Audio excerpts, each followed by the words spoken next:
Yoruba nation after election.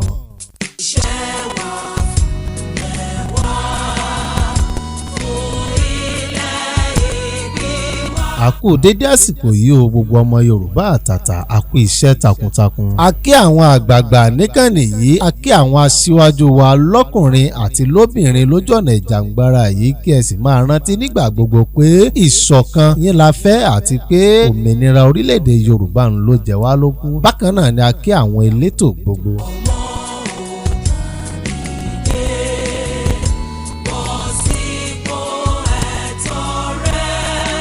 Ọ̀rọ̀ orílẹ̀-èdè Yorùbá tí à ń polongo yìí àrọ̀ ni ò wálé ni ò bẹ́ẹ̀ Oníkòyí ò ní sinmi ogun. Ẹ jẹ́ kí a túbọ̀ jígìrì ju tàtẹ̀yìnwá lọ kí a má jẹ́ kí ètò ìdìbò tó rí kọjá lọ yìí ó bu omi tútù sí wa lọ́kàn. Torí mo jẹun mo yó lónìí ò pé ká má tún jẹun bódò ọ̀la o. Ọ̀rọ̀ orílẹ̀-èdè Yorùbá nation kọjá ohun tí ètò ìdìbò tó rí kọjá lọ yìí lè pa igi dínà rẹ̀ torí pé ìdẹ̀rùn làwa ń fẹ́ fún gbogbo mùtúmùwà ní orílẹ̀-èdè Yorùbá pátápátá. Ìdí rèé tí a sì gbọ́dọ̀ jígìrì sí ju tàtẹ̀yìnwá lọ. Kí a má jẹ́ kí ó sú wa o torí pé ó sú mi ó rẹ̀ mí irú ọ̀dẹ bẹ́ẹ̀ kì í pẹran nínú igbó. Ó dọ̀wọ́ èmi àti ìwọ láti gbé orílẹ̀-èdè Yorùbá dúró. Bákan náà kí a tún wá máa polongo ẹgbẹ́ aṣojú àpapọ̀ fún gbogbo ẹgbẹ́ tó kù láti darapọ̀ mọ́ wa.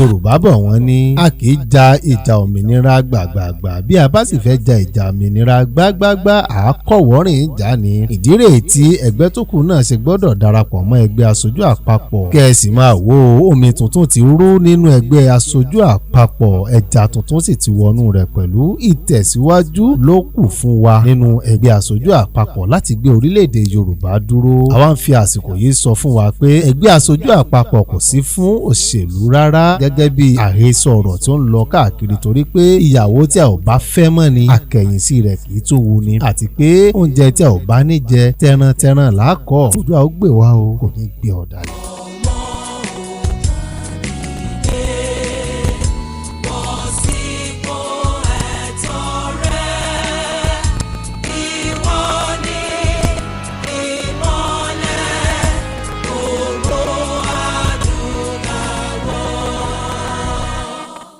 Ẹjọ́ ẹ bá subscribe pẹ̀lú jáde lọ́wọ́ ẹ bá subscribe ẹjọ́.